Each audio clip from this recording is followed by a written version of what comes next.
할렐루야. 이 시간 말씀 묵상을 함께 하시는 성도님들을 축복합니다. 주님의 뜻을 깨닫고 주님의 기쁨이 되는 성도가 되시기를 축원합니다. 함께 말씀 보겠습니다. 함께 나누실 말씀은 사도행전 10장 34절로 43절까지의 말씀입니다. 제가 봉독해 드리도록 하겠습니다. 베드로가 입을 열어 말하되 내가 참으로 하나님은 사람의 예물을 보지 아니하시고 각 나라 중 하나님을 경외하며 의를 행하는 사람은 다 받으시는 줄 깨달았도다.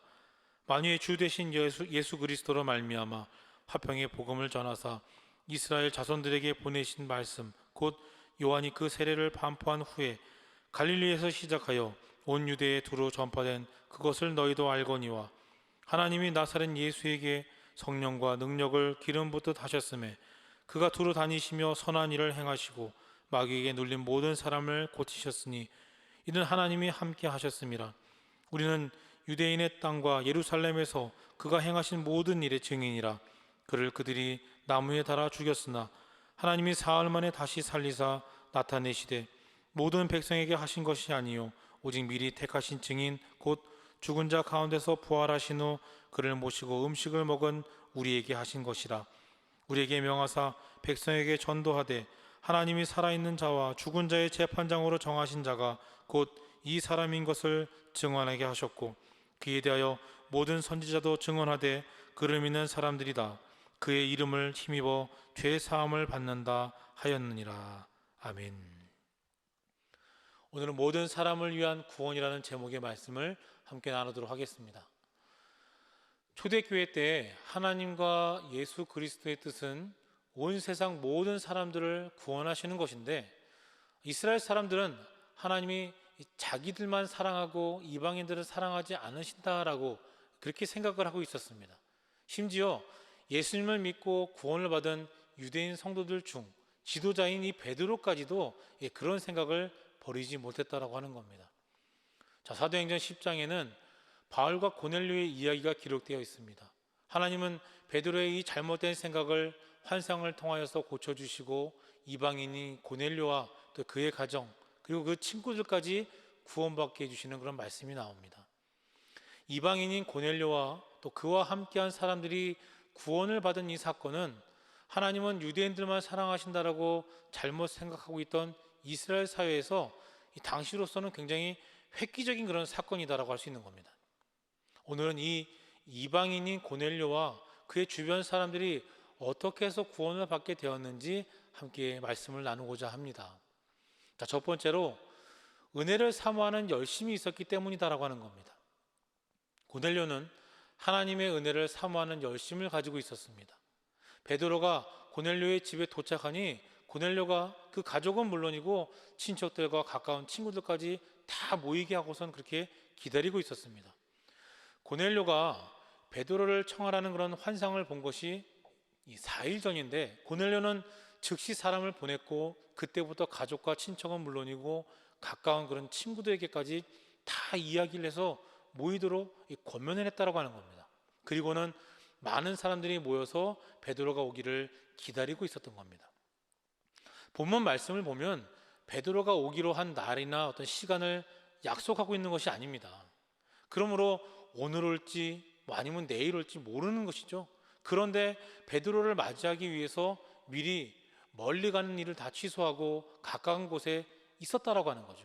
그리고 베드로가 온다는 그런 소식을 듣게 되었을 때 즉시 모여서 최소 몇 시간은 분명히 기다렸을 것이다라고 하는 겁니다. 각자 이렇게 할 일이 분명히 있는 그런 사람들인데 이런 사람들이 여러분 갑자기 모인다라고 하는 것 결코 쉬운 일이 아니죠. 자, 그럼에도 불구하고 이들은 다 모였다라고 하는 것, 이것은 고넬료가 얼마나 적극적으로 사람들을 모으고 또 그렇게 준비했는지를 우리가 능히 짐작해 볼 수 있다라고 하는 겁니다.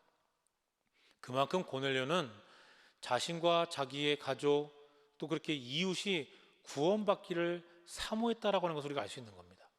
고넬료와 같이 사모하는 성도가 은혜를 받을 수 있는 겁니다.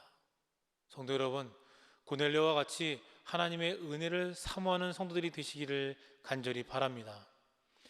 이방인인 고넬료와 그의 주변 사람들이 어떻게 해서 구원을 받게 되었는지 두 번째는 바로 참 구원의 복음이 전해졌기 때문이다라고 하는 겁니다.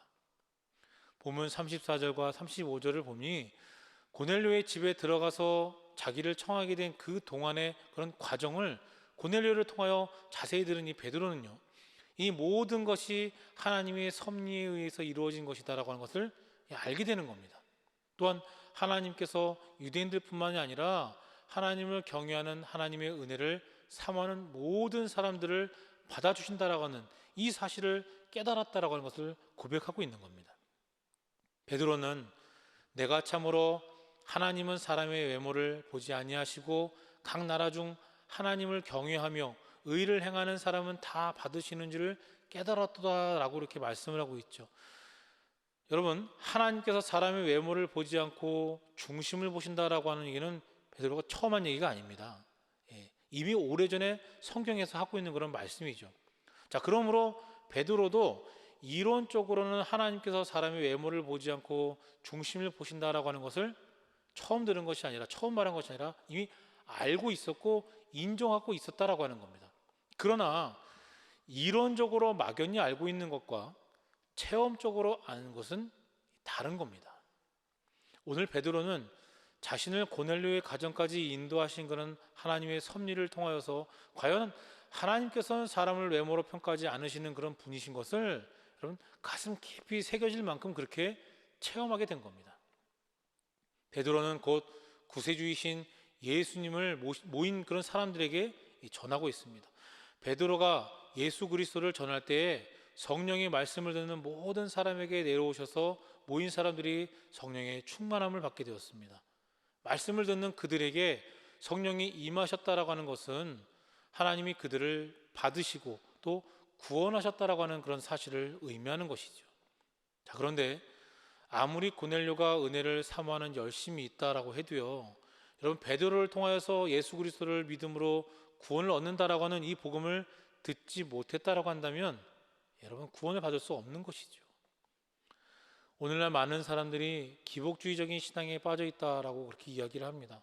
교회 다니면서 열심히 신앙생활을 하는 그런 목적이 단지 어떤 병고침이나 사업의 형통이나 자녀의 그런 진학 문제 해결하는 데 두고 있는 경우가 있다라고 하는 겁니다. 물론 이런 것들이 중요하지 않다라고 하는 말씀이 아닙니다. 중요합니다. 중요하고 그렇기 때문에 하나님께서 은혜로 주시기도 합니다. 응답하시기도 합니다. 그러나 진짜 중요한 것은 우리의 모든 죄를 대신하여 십자가에서 그 값을 치러주신 예수님을 믿고 또 그로 인해서 죄사함을 받고 구원을 받는 것, 그것이 중요하다라고 하는 거죠. 그렇지 않으면 모든 사람들은 자기의 죄 때문에 영원한 지옥 심판을 피할 수가 없는 겁니다. 교회에 아무리 오래 다녀도 예수님을 믿지 않으면 구원을 받을 수 없는 거죠. 너무 당연한 거죠. 찬송을 잘 알고 또 기도를 유창하게 잘한다고 할지라도 예수님을 믿지 않으면 결코 천국에 갈 수 없는 겁니다. 그러므로 우리는 구세주이신 예수님을 바로 알아야 되는 거고 또 바로 믿는 그런 성도가 되어야 할 것입니다. 또한 베드로가 고넬료의 가정에 가서 구세주이신 예수 그리스도를 전해준 그것처럼 우리도 사람들에게 예수님의 사랑을, 예수님의 복음을, 하나님의 사랑과 은혜를 전해야 할 것입니다. 사랑하는 성도 여러분, 담임 목사님께서 비유로 자주 하시는 그런 말씀 중에 항아리 이야기가 있습니다. 아마 기억하실 것입니다.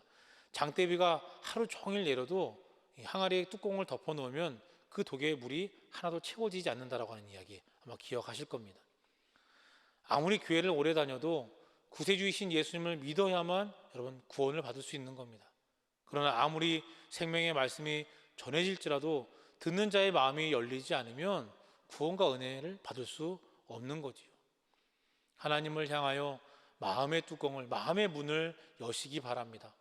성경을 향하여, 설교자를 향하여 활짝 여십시오. 그러면 하나님의 은혜가 충만하게 채워주실 줄로 믿습니다. 성령이 임하실 줄로 믿습니다. 구원은 모든 사람에게 주어짐을 믿으시고 구원의 기쁨을 누리며 전하는 성도가 되시기를 주님의 이름으로 간절히 축원합니다. 함께 기도하겠습니다.